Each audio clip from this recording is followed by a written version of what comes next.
తిరిగొస్తున్న రాజసం అమరావతిలో ఊపందుకుంటున్న పనులు.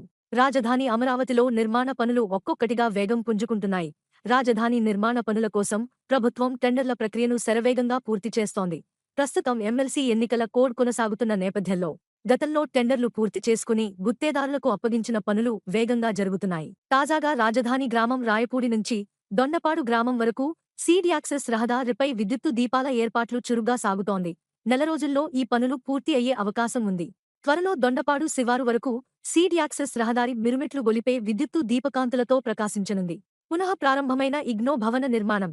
రాజధాని గ్రామం తుళ్లూరు సమీపంలో 2024-2019 మధ్య ప్రారంభించిన ఇగ్నో యూనివర్సిటీ నిర్మాణ పనులు కొద్ది రోజుల క్రితం తిరిగి పునః ప్రారంభమయ్యాయి.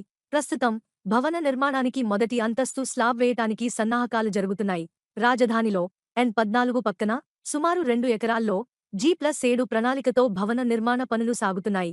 అంతర్జాతీయ స్థాయిలో గుర్తింపు న్యాక్ ఏ గ్రేడ్ ఉన్న ఈ వర్సిటీ స్టడీ సెంటర్ అందుబాటులోకి వస్తే రాష్ట్ర వ్యాప్తంగా ఉన్న విద్యార్థులకు ఉపయుక్తంగా ఉంటుంది. తీరనున్న తాగు నీటి కష్టాలు. రాజధాని గ్రామం రాయపూడిలో ప్రస్తుతం తాగునీటి కష్టాలు వెంటాడుతున్నాయి. గ్రామంలోని కొన్ని ప్రాంతాలకు పైపులైన్లు పాడైపోవడంతో తాగునీరు సరఫరా కావటంలేదు. తాగునీటి సరఫరాపై దృష్టి సారించిన CRDA తుళ్లూరు మండలంలోని రాజధాని గ్రామాల్లో 10,75,00,000 రూపాయలతో తాగునీటి పనులు చేపట్టింది. ఇప్పటికే రాయపూడి గ్రామానికి 4 లారీల్లో పైపులు తీసుకువచ్చారు. త్వరలో వీటిని అమర్చే పనులు ప్రారంభం కానున్నాయి.